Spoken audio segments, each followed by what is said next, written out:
This podcast is proudly sponsored by Philips OLED Plus Ambilight TV. OLED Plus is the name given to the multi-award-winning combination of the latest and best OLED panel technology, enhanced Philips P5 dual-engine picture processing, the next generation of Philips Ambilight, plus superb sound by Bowers & Wilkins. Philips OLED Plus delivers the best TV picture and sound quality as an immersive performance unmatched in the premium TV market. Discover more at www.philips.com/OLED.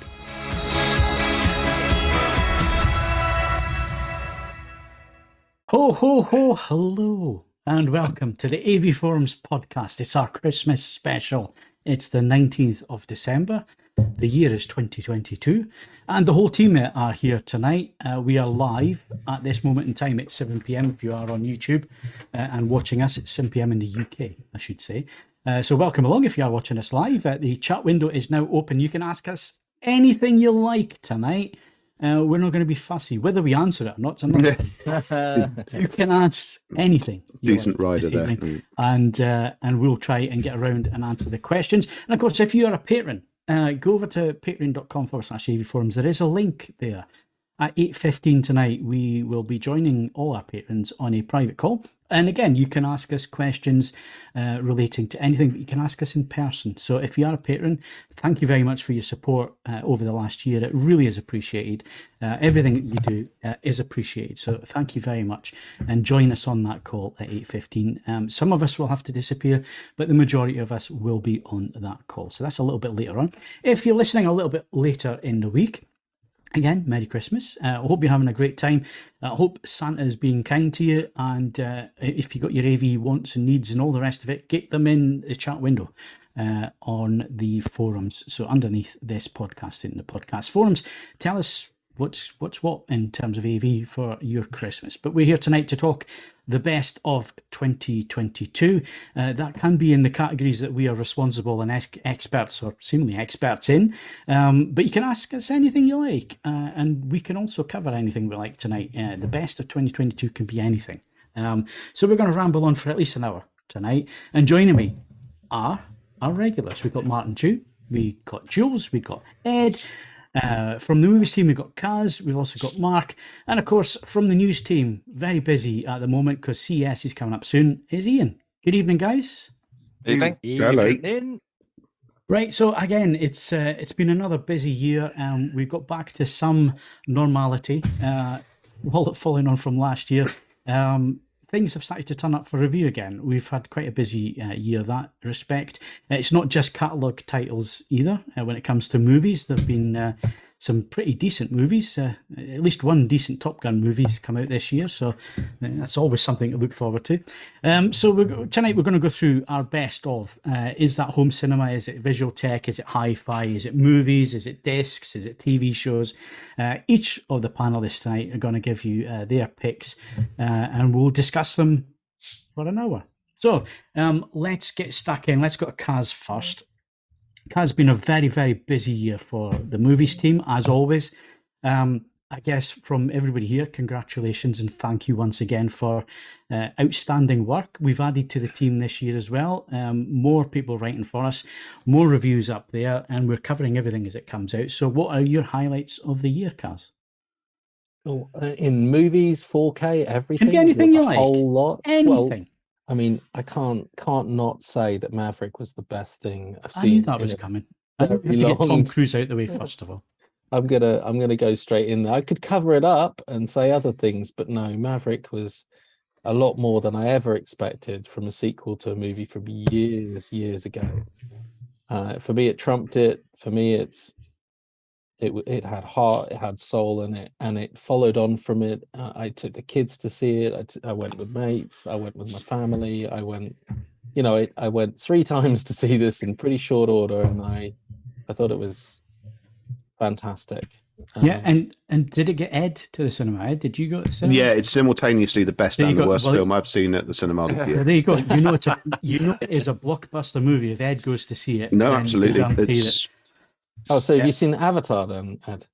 We were discussing this before we went live. Am I allowed to use the phrase that I used before we went live? I don't know. I didn't hear, but probably not. To be honest, Kaz, I'd rather shit in my hands and clap than. I mean, I've only seen the first one, Under Sufferance. Tune in at 8:15 to actually see Patron exclusive. Yeah, if you were wondering what the new tier is for, well, you wonder no longer. No, I'm sorry, it does absolutely nothing for me. And do you know what? I'm sure it's absolutely stunning on screen, all the rest of it, but no, it's a non-event for me. Sorry, and the idea of there being a successive stream of more of them, no, absolutely not. But if you enjoy it, go nuts. It's not doing me any harm. Just don't take me along. I guess we may as well discuss this now. We're on the subject matter. So I guess it's a technical tour de force, not much of a story. Am I right in that? I haven't seen it yet. That's same as the original one, though. Mark's seen it. Mark's seen it. Okay. Yeah, he reviewed it. He's muted. Am I? No, I'm not. No, it's exactly as you said, Phil. Very much like the first one. The technology has moved on and is now significantly better. The immersive quality of the world is second to none. The story is a bit dull. That's pretty much it. But if you like your eye and ear porn, it pretty much floats every boat imaginable. And did you see it in IMAX? I did. I saw it in IMAX in 3D with the variable high frame rate. Oh, how was that? It was interesting because I didn't know it was variable HFR going into it. So for the first 10 minutes, I thought, I'm going to have a word with someone here because the HFR doesn't seem to be working. But you get over it. And I think the breaks from flipping between the 24 and the 48 actually stops it having that dreaded soap opera effect that films like The Hobbit had. So by the time you get to the epic action-packed third hour, you just don't even... God. There's no hiding behind. Honestly, it's worth the wait. Yeah. Okay. Right. Point taken. It's a tough sell by the time you get to the epic third hour. I mean, just the words. I'm being honest. I mean, at some point I'll get around to seeing it, but by the time you get to the epic third hour, I mean, no. Did Lawrence of Arabia no harm? Come on. Sure, it's like saying episode 23 of season 1's really, really good. The thing is, though, Mark, episode 23. Lawrence of Arabia wasn't coming. They weren't threatening that hot on the heels of it would be Lawrence of Arabia 3, 4, 5, and 6 as well. In 3D. They were. It was just Peter O'Toole was too pissed to actually do it. Okay. But I think that's the thing. I think, there was a place for histories, I think, to be 3 hours long, the great epics, the Ben-Hurs. But it seems now that just a regular action adventure gets the 3 hour treatment. And I don't know why that's shifted necessarily, because I thought the rule book was pretty good. Yeah, but back in the day, you also got an intermission. So, you could get up and stretch your legs and have a bit of a walk around. I know the auditoriums now are very, very good. I mean, the ones local to me are excellent, Dolby Cinema and all the rest of it. But still, 3 hours. It's, I bet you could do a 1987 90-minute cut of Avatar 2 and it would be perfectly fine. Entirely watchable. Of course you could. You could do a 1987 90-minute cut of any film. And yes, but my point is that you'd be you would be leaving half of it notionally on the cutting room floor, and I'm sure it would be perfectly followable as a concept.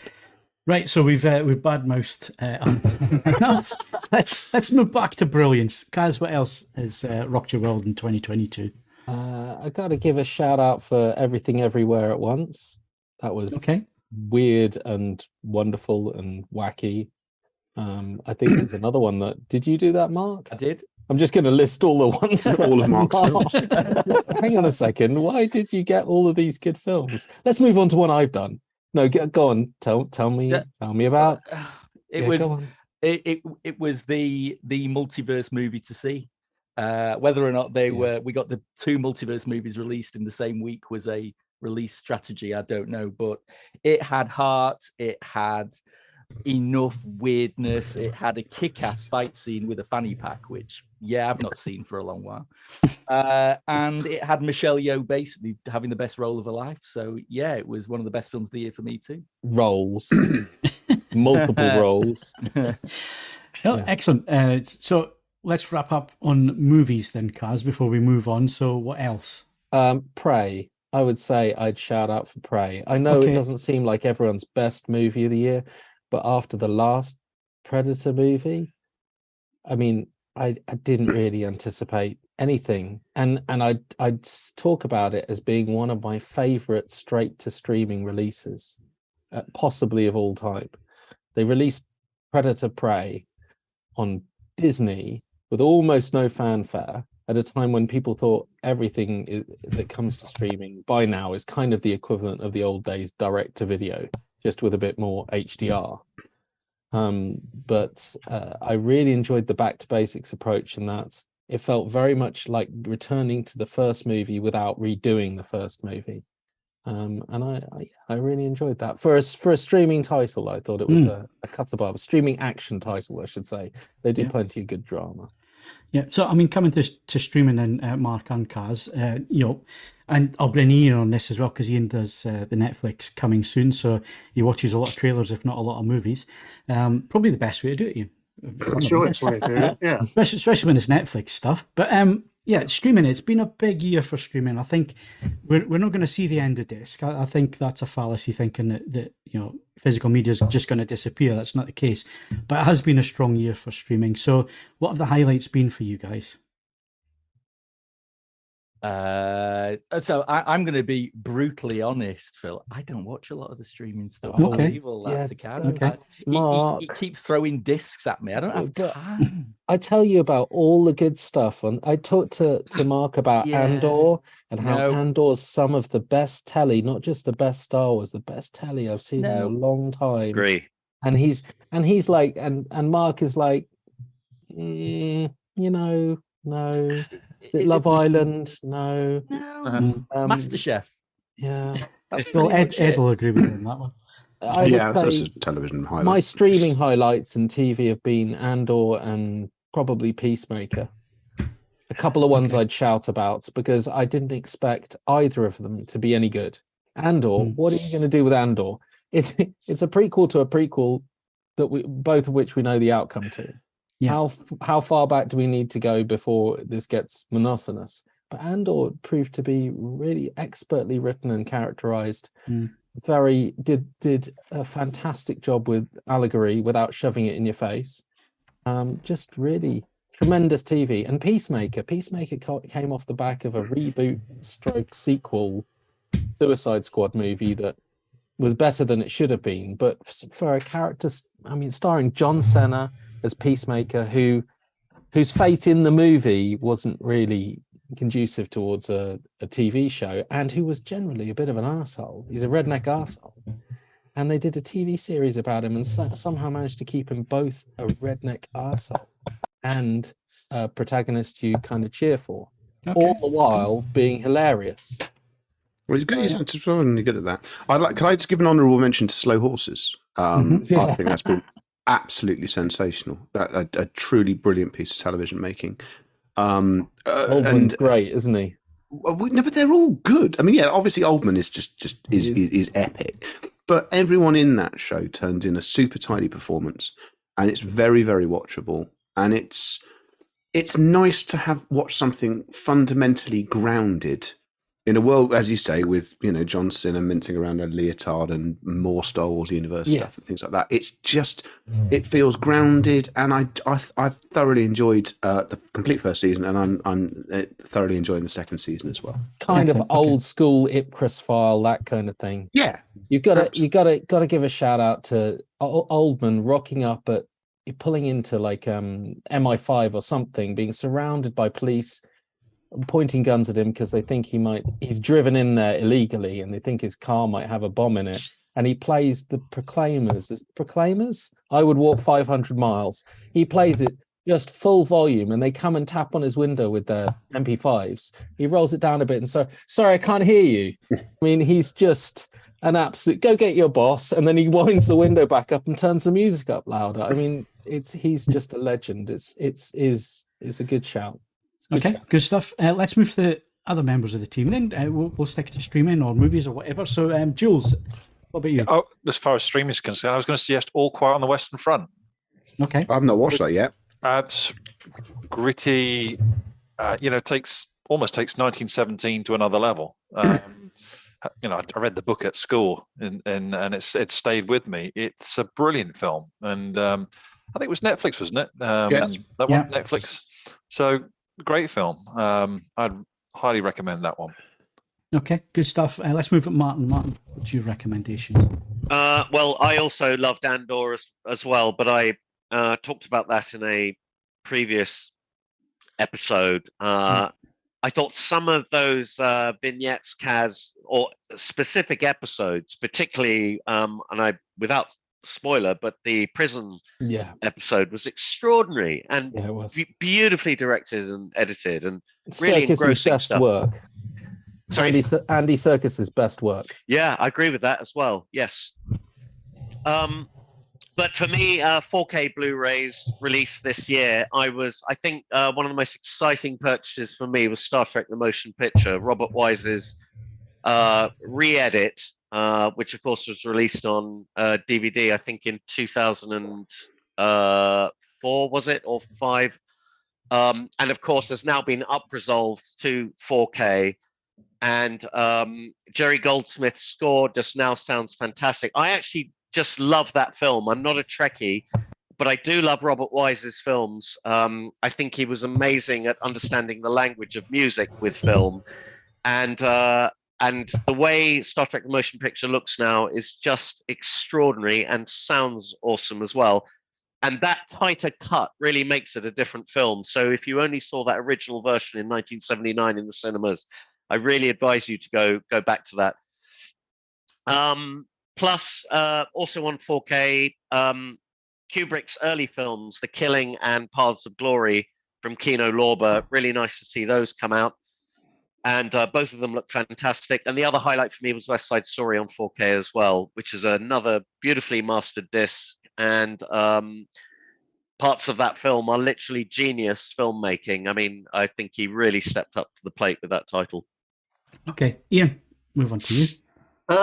I've only got some of the usual suspects that really spring to mind. I'm kind of a bit paranoid that I might be thinking of older stuff because I tend to watch stuff a little bit behind after it comes out. But obviously, those are likes of Stranger Things and the finale to Better Call Saul spring to mind in terms of things that sort of. Stranger Things was brilliant, pretty epic. Yeah, it was absolutely. awesome. Yeah. And I kind of like the way it's always annoying when something's building up to something to come, but I didn't kind of mind it quite so much with this because you knew that there's kind of more to come. So even though it doesn't answer all your questions, I think it's still delivered enough kind of sort of layers in there to kind of leave you satisfied at the end and looking forward to more. I'm sure Kate Bush is really, really happy with the royalties coming from that as well. It reinvigorated her career, didn't it? So, yeah, cracking series. Right, 4K disc, Mark. What is the disc that for this year you would go and grab off the shelf right now? So there were some great packages. We've already mentioned the Star Trek discs are fantastic. Some of the second sight work has been absolutely outstanding. But for me, the discs that have impressed me more are the new releases of films that were done a disservice on previous releases. Films like hoary old classics like The Lost Boys, like Scream, like Highlander, whose previous Blu-ray releases were smeary, drab, awful, sort of really problematic releases. And what was really pleasing with those is it's nice to see that the main studios are beginning to cotton on to just release the film exactly as it looked. Don't faff about with any new shiny bells or whistles to try and give us a look that we think we want. And I think Scream is the one that springs to mind. That was the one that just wowed me, having had that god-awful Blu-ray release for years that was so drowned in DNR, it looked almost like it was standard definition. To suddenly have it in pristine 4K with all that lovely grain and fine detail nesting underneath it, for me, it was those releases that I'd be the ones I'd reach behind me and grab off the shelf right now. Yeah, I did say one, but we'll let you off for that one. Sorry, Phil. It's all right. Scream. Anybody else want to jump in with any other movie-related highlights of 2022? No? Are we done? I'm sure we'll come back to it as the conversation moves on. But the Movies podcast will return in the new year, and we've got some big plans for the podcasts next year. If you've got any feedback for us, if you like particular things, if you want to see us introducing new features, or you want us to talk about certain things, then give us the feedback, because we are... or Ed's cat. If you want Ed's cat purring over the microphone, we can provide all of this for you if you like it. Just tell us what your wants are for the podcast, because we are going into the new year. We are discussing the podcast. We're discussing the format. We're looking at ways to improve what we do, to make it more streamlined, get to the point a little bit quicker, maybe look at specific areas of the industry, and of course industry guests are something that we want to introduce as well. So any feedback you have for that, give us that in the thread on this podcast, and we'll look at that as we are internally discussing things and moving things around and coming back with a podcast next year. Don't forget the chat window is open tonight, so if you want to ask us anything, you can do that. We're here till around about 8 o'clock tonight, and if you're a patron, and we do have a new patron, so thank you very much, Mr. Twinkle. He is our new patron, supporting this channel, supporting the website, supporting the podcast. Not Ed's cat's name, is it? No, it's not. No, he's called Jim, and he doesn't spend any money on anyone, I'm afraid. Yeah, so it's Life Jim, but not as we know it. Right. Yeah. So, Mr. Twinkle, thank you very much. And again, patrons tonight, 8:15. Go to Patreon page, patreon.com/AV Forums. There will be a link there for you to follow at 8:15 to join us tonight and have half an hour discussing AV, discussing anything you like with the team here. Most of us will be around for that call. So if you are a patron or you want to sign up and do that, then you can do that straight away. Right. So let's move things on. Let's talk big news stories of the year, big things that broke this year, big new technologies in the world of AV. So let's go to our news writer, Ian. Ian, what were the big stories that you fell off your chair and had to get turned around as quickly as possible? It's kind of hard to pick a few out. I mean, obviously, there's a lot of things that come with quite high price tags, which tend to catch the eye. And I know we get a lot of people criticize us for running the stories, but they're just exciting things to talk about because they are kind of next level stuff, which is a lot of hi-fi stuff that Ed would have come across. But I think it's been interesting for me is that because I've kind of been away from the AV scene for a little bit, so a lot of the news, it's obviously relatively old news for you guys in terms of technology, but coming back into the TV market, for example, and seeing the evolution into the upgraded OLEDs that we're seeing now, and the potential for QD-OLEDs and QLEDs has brought a lot of interesting stories. So it's curious to me as to how good this new evolution of technology is. I mean, I'm still kind of very interested into what the next big thing is, but it's still quite hard for me to kind of predict what the next big thing will be. So I've been finding these news stories, a lot of them sort of interesting from a level of they're promising a lot, but do they deliver a lot? So that's kind of my take from a lot of what I've seen, without picking out any specific products that might isolate that. But I found it genuinely interesting from a newcomer's perspective to some of the newer technology. Yeah, it's interesting that's how you feel, because it's one of these industries where we're kind of moving away from manufacturers replacing kit every year. Certainly more in the hi-fi world, it's been a case of a product will have a 2 or 3, maybe even a 5-year life cycle. AV, it's always been 1 year and it gets replaced. In terms of TV, it's going to be a yearly cycle. That's just the way that the industry works. You get a new TV every year coming to market with new bells and whistles and so on. But it's the way that these things are dressed up, and it's interesting that your comments, Ian, because I think this year, and certainly in terms of TV, we have seen some interesting new technologies come to market, whereas the last 5 years has kind of just been a revision of what is available in terms of OLED. OLED has pushed into the mass market now. Prices are under £1,000 for entry-level screens now, so it is becoming a mass market product. And like you say, at the higher end, they are having to push the technology to try and fill in the areas where it's weak in terms of brightness, in terms of color volume, and so on. So I guess for me this year, QD-OLED has been the big the big, of the year. But also, when you're looking at the internet, QD-OLED is not the be-all and end-all that the hype surrounding it has pushed it as. It's a step up on WRGB OLED, but it's not a huge difference. There are differences between the technologies, but again, get them side by side. Get 4 or 5 screens side by side, mixing WRGB and QD-OLED.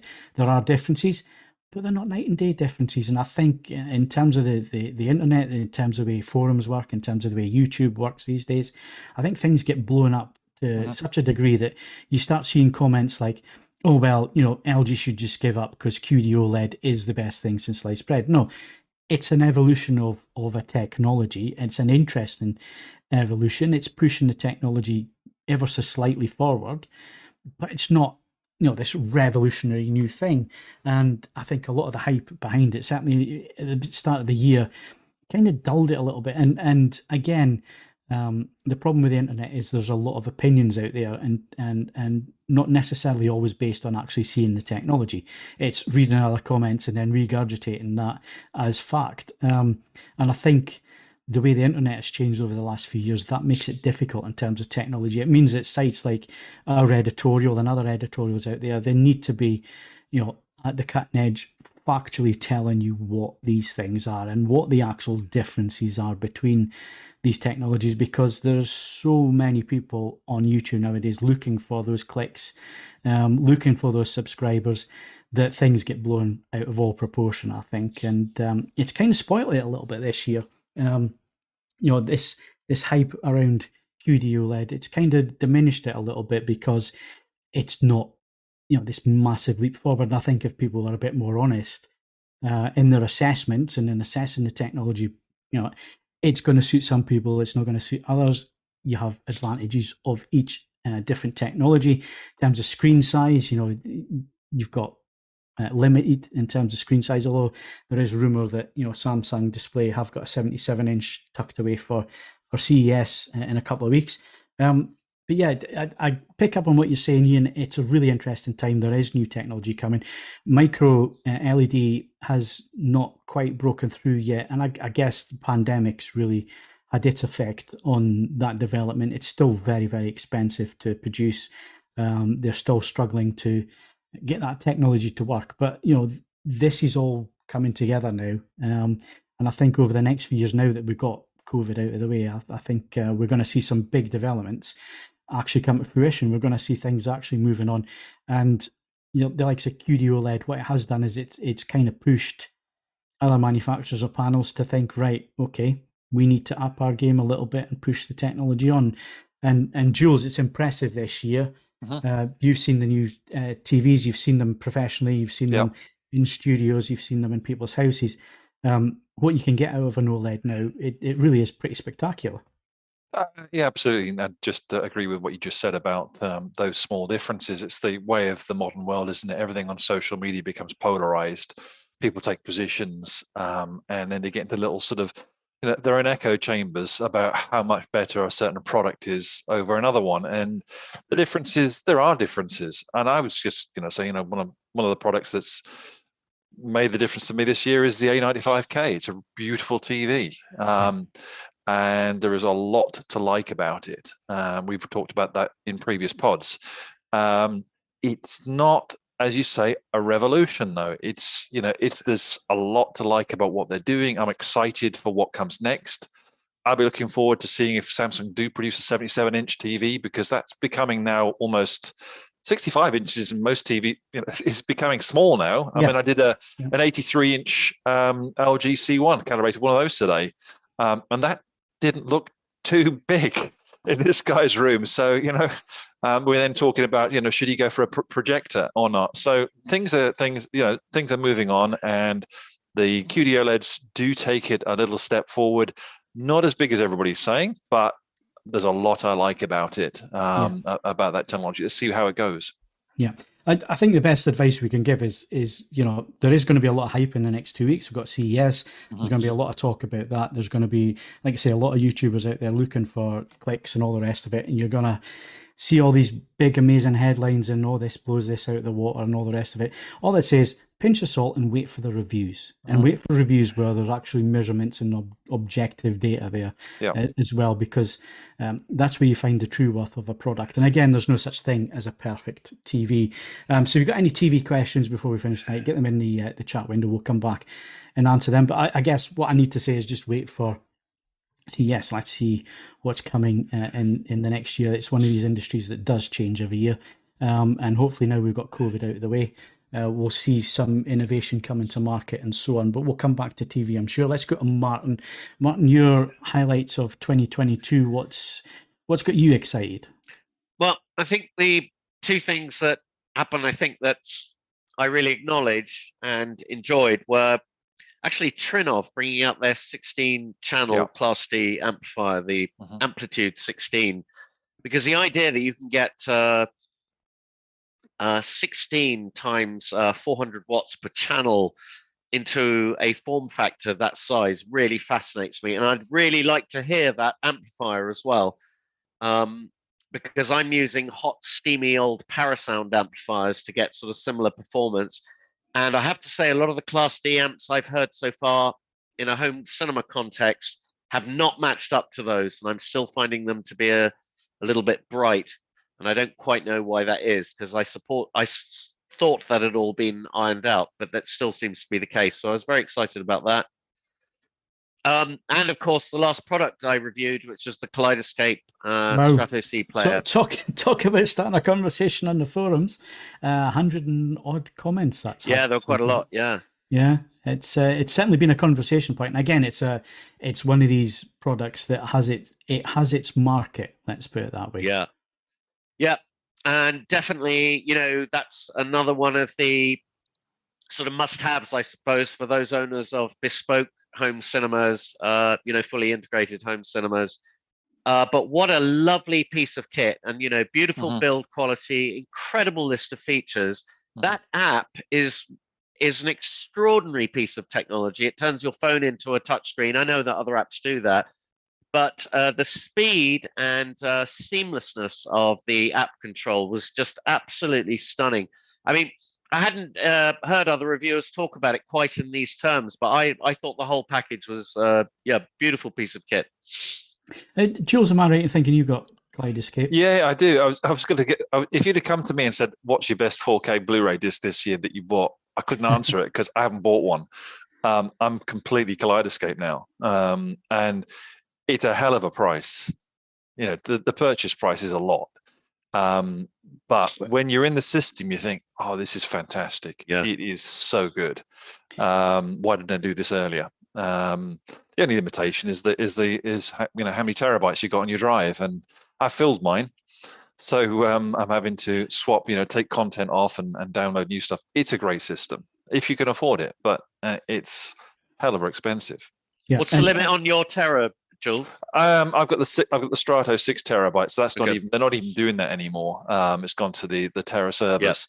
Yeah. I can get 100 UHD Blu-ray size films on there, and that's still quite a bit. And I just delete stuff I don't want to watch anymore. You can re-download it, of course, at any other date. Okay, so you have an online account, I take it, that has your library. Yeah. Yeah, you do. Yeah, so you can just download them. I don't think, you correct me if this is wrong, but I don't think Kaleidescape themselves make any money out of the movie sales. I think they make it out of the equipment sales. I may be wrong, but you hope they make some money though with the initial outlay. But, did we find what the price was, Martin, in the end, the UK pricing? Well, actually, I have to say, and I'm ashamed to say, I don't think that the price that is quoted on the review in the header is necessarily correct, and I haven't yet been fed the correct pricing from California. And I need to follow up on that this week. Yeah. Okay, because there was a little bit of confusion. Obviously, it's a US-based company, and there are different stores. There's a UK store and a US store, and all that too. Yes. Yeah. Okay. Well, I mean, it's an interesting product. Again, it's one that's got a market. It is a big outlay and it's perfect for the custom installation market, though, which is what it's aimed at. And we should point out that Jules is a dealer. That's why Jules has these systems as well. It's not I was going to also agree with you on the Amplitude, which I also have. I've got the Amplitude 16 and the Altitude 16, and it's a great piece of equipment as well. Really good. No, excellent. Right. Let's move to hi-fi. Hi-fi has had an extraordinary year yet again. Lots of crossover products said. This is what's fascinating me now is how the hi-fi world is coping with change, with technology, and the improvements that can be made through technology, yet keep it two-channel. It's been an interesting year again for product. Yeah, essentially we haven't stopped evolving yet. If you want radical change, this is not the industry to look at. If you want sustained change, which is usually quite carefully judged and allows for you to justify the existence of changing something without alienating the people who bought the old one. So, yeah, I mean, I suppose the most notable thing, ironically, wasn't a hi-fi manufacturer. It was, as I noted in the editor's choice, Zidu building very, very capable network streamers that are also full-fat 4K players as well. That's a clever thing. It's niche. Not everyone's going to need that sort of thing, but it's extremely clever, and it's been a very significant product. Both of the Neos that I tested rank as one of the more innovative things I've tested all year. The other big one, of course, is the price ceiling for wireless headphones in the last calendar year. Up until January the 1st, 2022, the most expensive wireless headphone I believe we tested was £450. At the end of 2022, that's gone up to £1,200, maybe even 1,300. And the interesting thing about that is that the technology hasn't changed significantly. We haven't unveiled much in the way of new Bluetooth technology. It's as much a fact that we've sort of worked out that there is a market for it, that there's a confidence that people want that sort of thing. Obviously, you can go back to our last hi-fi podcast, AV podcast even, for a more in-depth talk on the T+A. That is a bit of a cheap product because it does... the reason it's as expensive as it is because it's essentially two headphones in one. But the Mark Levinson 5909, which I tested earlier in the year, that's £1,000 flat, and that is a much more conventional wireless headphone. And then essentially it's been beyond that for me. It's interesting what you say, Phil. The big trend for me this year has been obviously the explosion in retro stuff. And I don't know how much longer that can continue because it's, as I say on a couple of podcasts now, it's abundantly clear from the comments that some people hate this trend. They hate it on a level that I can't easily put into words. I think we're on the tail end of the nostalgia thing. I think people are going to have to be careful in 2023. That's absolutely correct. So yes, but when it's done correctly, I mean, the product of the year, the Neat Petite Classic, still. I have no difficulty in considering that to be the product of the year. Nothing has changed there. That is a retro product. It shamelessly copies the original Neat Petite, but it's done so effortlessly with a modern finish, updates to the shadow. It doesn't feel like a shamelessly retro device. It's just a very, very good, very, very capable device. And that's possibly gives a pointer to how it can be done, how you can channel your history without it just looking like it should have been dressing the set on Tinker Tailor Soldier Spy. So, I mean, that's all good. Otherwise, it's just been a year of consistently good things. I'd love to be, we haven't had a QD-OLED moment. As you say, Phil, we've been making sure that two-channel stuff continues to play nice and take chunks out of people disenchanted with AV, and also to be a viable option for people moving up from soundbars. Some people go into full fat multi-channel. Other people go, do you know what? I think I want to go in this direction. And by having HDMI ARC and having Dirac in the case of NAD products and things like that, they will do things that leave them utterly familiar to people who haven't used hi-fi up until this point. They'll do all the things that they expect them to do. And as you say, this is how a category that was absolutely on its arse 20 years ago. There were one or two people saying that AV had won and that there was no logical reason for affordable two-channel to continue to exist. And it's come back extremely well to the actual detriment of affordable AV. So yeah, it's been a year of routine progression, but within that, astoundingly high quality in that sort of sense. A quick question from me, Ed, in terms of hi-fi. We've had the vinyl resurgence. Have we seen the tail end of that now? Is it starting to settle down? Yeah, it's settling down, but it's probably entering a new phase. We aren't in a resurgence anymore.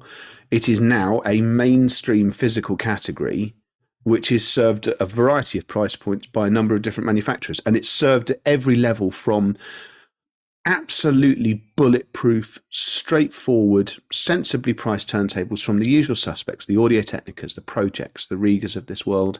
They're not cheap, certainly not compared to affordable digital, but they're not outrageously expensive. And then it goes all the way through. You can take the same ethos all the way through to lots and lots of money. That Verter that was last year's Christmas review is still fundamentally the same principles. It's got no suspension. It uses a belt to drive it. It's utterly idiot-proof to use. It just happens to cost a fair bit more. That was my Kaleidescape moment, if you will. But if you want bonkers, if you want counter-rotating platters, if you want mad drive systems, if you want cartridges that use field coils instead of magnets, it's all there. All the lunacy is available to you. So vinyl has essentially found its place back in the market. It's going to be sustained as much as anything by the fact that it is how record labels make their money. And yes, the catch is the same as it's been for the last 5 years. It's how you convert people who have bought something cheap and cheerful into long-term converts before the cheap and cheerful player eats their records. But that's been the case since year dot. So that's again, it's been another really interesting year in terms of hi-fi and new products, and we've seen new markets expanding and getting bigger as well, Ed. So the whole wireless speaker market. It's not just the budget end. We've seen some really, really big brands bring out some exquisite looking devices. Yes, I mean, if you told me that Sonus Faber would, one, release a name Muso competitor, and two, release a genuinely good new name Muso competitor, I'd have looked at you with some skepticism. But they genuinely did. They turned out something extremely capable, and it's just the strength in depth. I mean, that Technics Otava, which is one of the last reviews I've done, it's still on the front page of the site. It's really interesting how they've sort of taken their hi-fi sensibilities and turned it into a one box.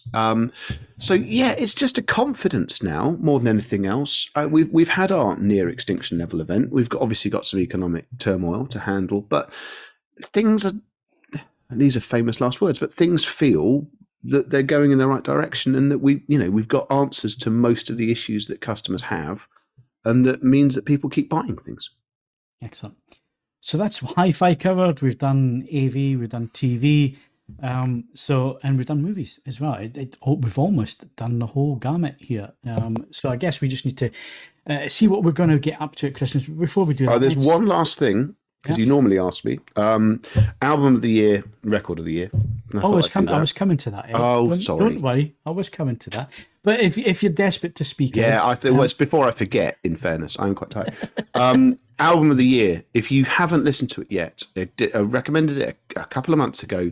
New Era by the Black Lilies. I cannot stop listening to that album. If I tell you it's electro French folk, that's probably going to sound quite alarming, but it's brilliant. It just works, and it gets so much done in sort of 38 minutes. Vinyl release of the year was the Orbital 30-ish box set. It's just such a glorious thing. Beautifully made, beautifully packaged, beautifully presented. It all sounds fantastic, and it's got big crunchy electronic noises. What more could you possibly want? So yeah, excellent. That's short and sweet. Okay, excellent. Thanks for that, Ed. Let's just quickly look into the chat and just see if anything has come in on the live chat. So Grammy Kababara, £20 through the super chat. Thank you very much. That really is appreciated. everybody that supported the channel this year on YouTube or supported AV Forums, our editorial, thank you very much. It really is appreciated. Even the sponsors, everybody that sponsors the podcast and so on, we don't mention them within the podcast. When we do reviews, it is our opinion and all the rest of it. But if it wasn't for all of you guys supporting us and the sponsors and everything else, we wouldn't be able to do what we do. And hopefully it is of some value. You said, evening, gents. Thoroughly enjoyed the podcast and your work hard you put in. And all the hard work that you put in this year. All the best. Well, thank you very much. That really is appreciated. And like I say, thanks to everybody out there that does support the podcast and support AV Forums and the editorial and everything else. We like to think we do something a little bit different that you don't get elsewhere. And it's nice to know that you guys are enjoying that. So thank you very much. Right, so let's have a quick look and see. I did see something in there about Kaleidescape. Yeah, Paul Munger. So I'll come to Martin or Jules on this one, or both of you. Can you really see a difference between a Kaleidescape movie and a 4K Blu-ray? Come on. Well, it's funny. I thought I did see a little bit more detail, and actually I cited this in the review on 2001. I thought the exterior details of the spaceship in that shot were a little better of Discovery 1. But unless you're doing, a very controlled A/B comparison, it's really difficult to know. So it's purely subjective. That what I think's nice about Kaleidescape is that we know the capability for more detail to exist is in there, is baked in. Okay, and Jules, I understand some of the, and again, I'm just pulling comments because I'm not an expert in this, but some of the content comes from the digital cinema package and not from the studio in terms of the encoded movies. Is that correct? Well, that's so I understand. Yeah, there are some slight differences. I was discussing this today, in fact, between you get anomalies like 4K on for example, Hans Zimmer in Prague. It's only available on Blu-ray with Atmos on disc, and it's available in 4K HDR with Atmos on Kaleidescape. Conversely, you'll find Atmos tracks on the discs that are not available on Kaleidescape. So that's a bit curious, if they're sharing the same source, the original source, why that's not the case. So I don't quite understand that myself, but there must be some differences somewhere along the line. But I'd agree with Martin, unless you do that A/B comparison, which I don't, because I'm not buying the disc. I'm buying the Kaleidescape version. I've never actually looked it up. I wouldn't buy it on the basis that it is better like that. Some of the file sizes are bigger. I mean, what you can read into that whatever you want. 100 gigs is the max on a UHD Blu-ray. I think Lawrence of Arabia was something like 110 gigs on Kaleidescape or 120 gigs. So, it's not restricted by 100 gigabytes on the file size. So the potential, as I say, is there for less compression. One of the examples that the Kaleidescape gave me was the Avengers Assemble on a dual layer 4K disc is 66 gigabytes, and the Kaleidescape file is 103 without any extras thrown in. Yeah. So there's quite a difference. So, like I said, there's a potential there. Well, it sounds like Superbit DVD, doesn't it? Yeah. Yeah. Oh, let's not go there. Right. Okay. So we've kind of wrapped up on our highlights of this year. So what are we looking forward to? We've got CES coming up in terms of hardware and so on. But what is it we're looking forward to? Is it big movies, big events, big concerts, anything that's coming up in the new year? What's got you excited, Jules? Well, we touched on it already. I'm looking to CES and see what's coming out the traps from the QD-OLED side of things. A bigger panel would be great. 65 inches is pretty limiting for a lot of people. So I'm looking forward to that. I don't think we're getting anything on the projector side of things, which is another thing that floats my boat, is projectors. JVC obviously updated their projector range this year with a nice firmware update. Sony brought out their new range this year as well. Epson brought out the LS12000, etc. this year. So I don't think we're going to see anything major projector-wise. So for me, it's bigger panel sizes for QD-OLED that I'm hoping for. That would be great. So that's long throw projectors, high-end long throw projectors. Yeah. Obviously, there's a whole new market out there. It is. The ultra short throw projectors, which is really taken off this year, Martin. And we're going to look at that next year. So Maybe not discussing this, but what is it that you're looking forward to in the new year? Well, it's funny, actually. I would love to have seen some projectors come out. I am a big projector fan. I just like the look of projectors. I know then their black level isn't as great, but to me, they've got a more filmic look. Yeah. So I'm always on the lookout for projectors. I just love that cinema experience and darkroom experience.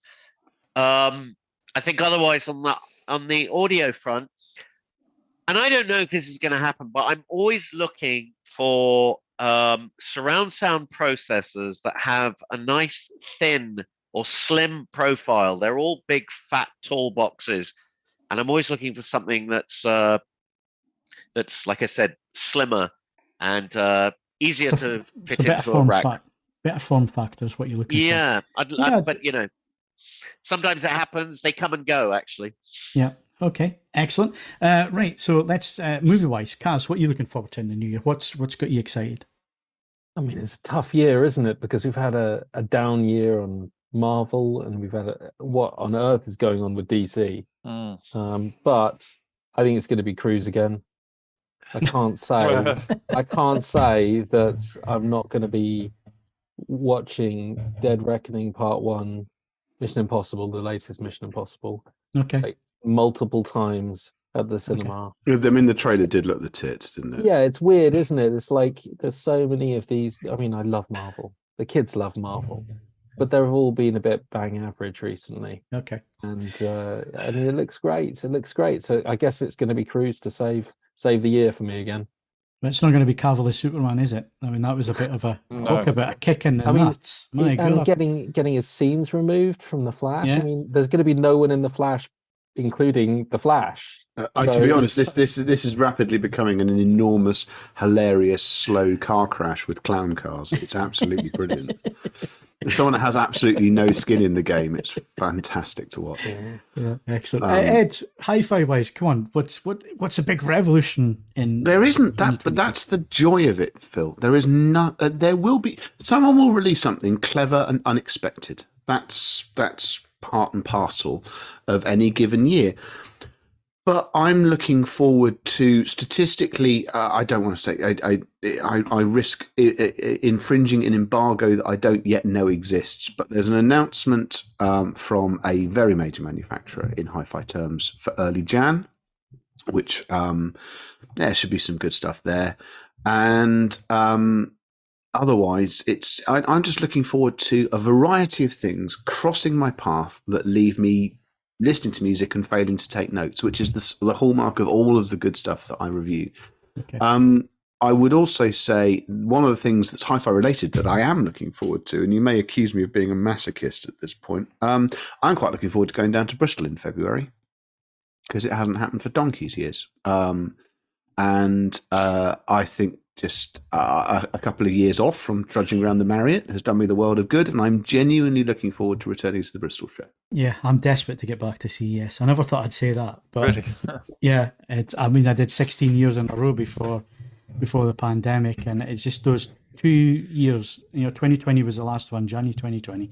Just those 2 years are not, and it's meeting people. It's meeting people face to face. The people that you talk to on email through the year. It's your time to get together and all the rest of it, and talk new products. So I'm really buzzing for it. I'm really looking forward to it. Ian, games wise, what we got coming up in the new year? What's got you excited? Paint stripper simulation. I would take a Power Off Simulator 2 every single day of the week and twice on Sunday. So don't knock it off. But I think the big game will probably be Starfield, which was due this year but was pushed back through to next year, hopefully for very good reason, because it could be immense. It's kind of, if you're not really aware, it's kind of like Skyrim meets No Man's Sky, which is kind of an amalgamation of two of my favorite games. So quite looking forward to that in a big way. There's a Dead Space reboot coming out quite soon as well, which I'm really looking forward to playing. Dead Island 2, so a sequel coming up, which I had a massive amount of fun with the original. Breath of the Wild 2, if you're a Nintendo gamer, that should be huge. So there's lots to be looking forward to that, and hopefully without obviously the varying delays in the past couple of years for very good reasons. So yeah, it should be a strong 2023 lineup on.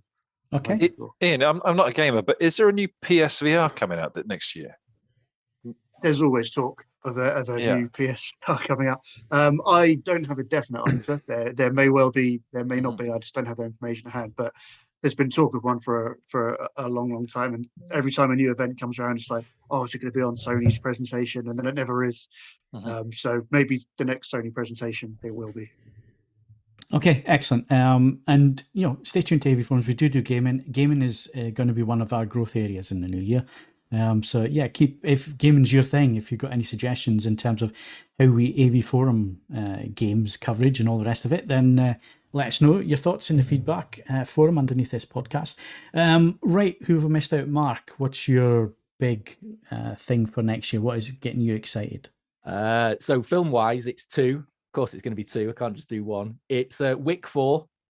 Who doesn't want John Wick Chapter 4? And Evil Dead Rise. Those are the 2 things that are floating my boat. And disc-wise, it's old school Dragon Slayer and Young Sherlock Holmes coming to disc finally. Those are 4 things that have got me very excited. Martin, are you on 4K disc yet? Yes, I am. I'm on Phantom Thread. Okay. Paul Thomas Anderson's film. But I think. Oh, and Indy 4. Indiana, the Kingdom of the Crystal Skull. Shameful thing that it was. All right. What's your time, Sam? Where are you? Well, I'm in the movie in three places actually. I'm the Geiger counter technician on Harrison Ford after he gets out of the fridge and has to go for radiation cleaning. So I've got the Geiger counter there. I'm then the scientist in the tent standing next to Ray Winston while Kate Blanchett is interrogating Indy. And then I appear at Indy's wedding sitting behind John Hurt. So I was an extra in 3 places, and that should never happen in a movie. But the producers kept asking me, because I was working at NEC at the time, and the producers just kept saying, come back and do more, Martin. So it's really ridiculous. Excellent. There you go. That's something to look forward to. I'm sure it'll be on the channel somewhere. Keep your eye peeled. You'll see Matt on there. Right. So Christmas plans. What we all got planned for Christmas? Anything on the radar, Jules? You doing anything? Yeah, well, I'm just downing tools completely. And my daughter's coming back from Norwich for the holidays, and we're just going to watch loads of movies. Just got them all piled up on my Kaleidescape hard drive, and we're going to plow through them all. Might do the Lord of the Rings again. Got to do it, haven't you? Yeah, I think we've done enough Kaleidescape tonight. Ed, what you got planned for Christmas? Oh, Ed's frozen. We'll go elsewhere, and hopefully Ed will come back. We can hear you, Ed, but your video seems to have frozen. No, I don't know. I have a sneaking suspicion that my son has obviously tired of using the iPad on the SD card, the SIM card, and has decided to rejoin the network, and all hell's broken loose. All right. Well, what is your Christmas plans then? We've got you back now. I'm going down to my parents for a bit. Which will be pleasant. I mean, it generally involves consuming far too much fluid and solids, and that's all splendid. Yeah, and then I will return for Boxing Day. I will then hurriedly write some reviews between Christmas and New Year, because I'm good at that. Although that said, the Christmas Day review, it's written. I'm going to spoil Andy's entire day by putting it together presently. So the review for Christmas Day, and it's a radical departure from Christmas Day reviews for the previous 2 years. Changed tack. For reasons that I explained in the review. It's not just the same again. And I'm not simply done it simply so there's less risk of me buying it. Although I won't lie, that did factor in my decision-making process. Otherwise, no, it's good. And I mean, I will say, this is not me doing shameless plug. It's always a bit of a weird time of year for me because yesterday was my birthday. So I did my birthday weekend. Mazel tov. Thank you. My parents, bless them, for years my mother didn't even put Christmas decorations up until we'd had my birthday and things like that. On a more basic level, I just do. I tend to focus on the things around that. I've had a really lovely weekend. I've been spoiled rotten by my girlfriend, and it's only now sort of that I swing around to Christmas and I start thinking, Christ, there's a lot of things to wrap. But no, it should be good. And then I'm back here for New Year's, and I'm probably going to do something really riotous for New Year's, like go to a pub in Newport Pagnell. So madness all round. Living the dream, Ed. Living the dream. Ian, what's your plans? First of all, before I forget, I just need to correct myself on Jules' question about the PSVR, because Sony has indeed confirmed that it's coming in, I think, February. It's quite a recent announcement. I think everyone knew that it was kind of coming, but they've confirmed the date. So February is the date for you there. Thanks. In the shorter term, it's for Christmas. I'm going home for the first time in 3 years. So I get to see the family for the first time in a little while and do a proper Christmas dinner. Oh, well, enjoy Nice. that. Yeah, that's good. good. Couple of years for Enjoy obvious that. COVID-related reasons. So that'll make a nice change from the norm. Excellent. Enjoy that. Kaz, what you got planned? Family. That's what it's I've about. got young kids, and I've got them so many presents. And That's what it's all about. just going to be watching absolutely. them opening it and wondering whether they did figure out the ones that I secretly want for myself. Do they all get box sets? I mean, I'd love to. Oh, it's the UHD block set again.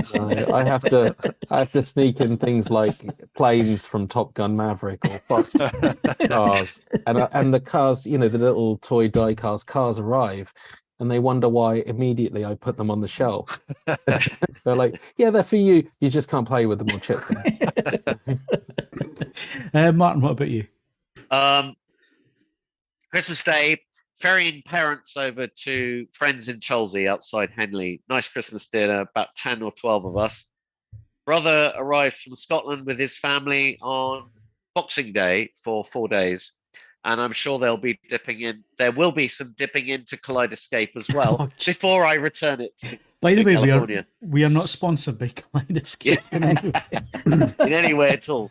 No. Okay. Excellent. Have a good Christmas. And Thank you. Mark, what are you up to? Yes, we're hosting the family for Christmas Day here, so military maneuvers have already begun. But other than that, I'm prepping. I'm off work already this week, and I'm already prepping my top 10 list for January, which, thank you, Kaz, includes a Lucas Moodysson box set. So no doubt I'm going to watch one of those and then go for a lie down in a dark room for a week. Supremely depressing filmmaker. I mean, very, very kitchen sink, but really, I'm pretty sure the one I recommended to Mark is about teenage sex slaves. Absolutely. And that was the most Christmas one. Absolutely not a Christmas Oh my movie. God. It's fantastic, but you could never watch it again. Just Thanks, mate. Yeah. it's the best one of the lot. Yeah. How do you follow that up? Anyway, so myself, I'm finishing on the 23rd. I'm going to go up Scotland. Back on the 28th because we got CES coming up. So like I say, I'm really looking forward to CES. I hope you guys are as well. It looks like it's going to be a good year. Looks like there's going to be quite a few. It's a bit different. I've been planning our coverage for a few weeks now. I've been speaking to manufacturers and so on. And the things are going to be different post-COVID. It's not going to be quite the same coverage that you're used to in terms of UK reps being interviewed and so on, because a lot of them are not actually going to be there. It looks like some companies are going to do it the way they used to do it, so there will be that kind of coverage. But other companies tend to be changing the way that they do things. But anyway, I'm flying out on the 2nd of January. Our first coverage is on the 3rd of January, which is Samsung's first look from the Bellagio.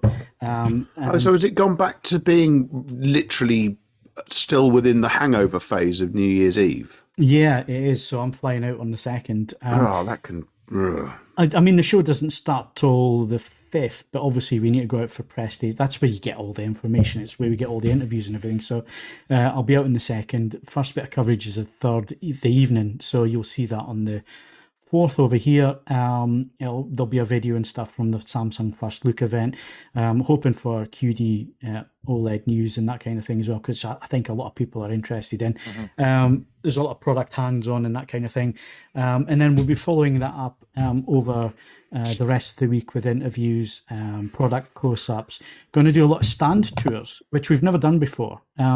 So yeah, mobile phone, microphone, and a gimbal, and we're going to show you around the show floor. Actually show you what the manufacturers are showing in terms of product layout and all that kind of thing. So that's all coming up. So yeah, stay tuned for that. There's going to be lots of video coverage. There's going to be a lot of social stuff as well. So I'm having to train myself portrait mode, which feels totally against everything that I stand for. But you've got to do these shots and everything these days. So stay tuned for that. So that's what I'm up to. And there's an interesting product from Dirac. So if you're interested in that kind of thing, new announcement coming from them. I know what it is. I can't say anything until the NDA lifts, but really, really interesting technology. A lot of people are going to be really interested in that. And Nakamichi, and it's not a tape deck. They're launching something big at the show.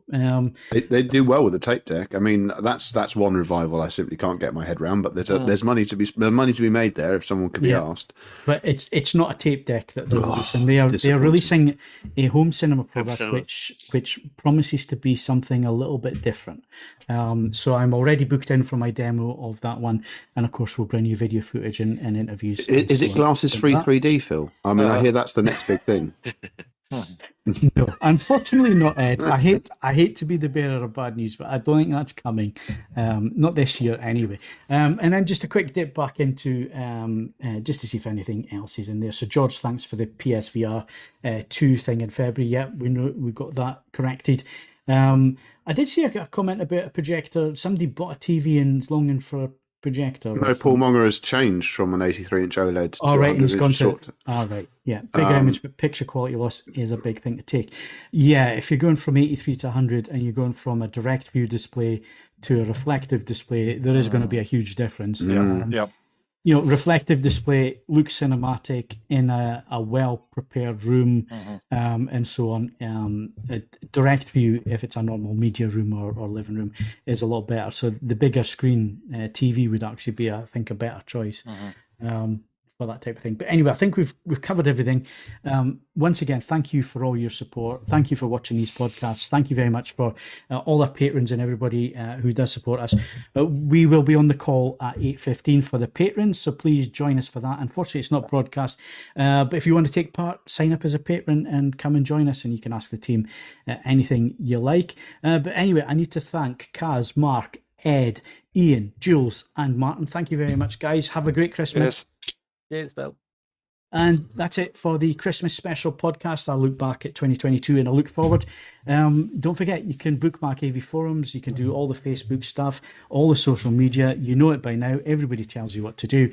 As well as the YouTube channel. Please subscribe.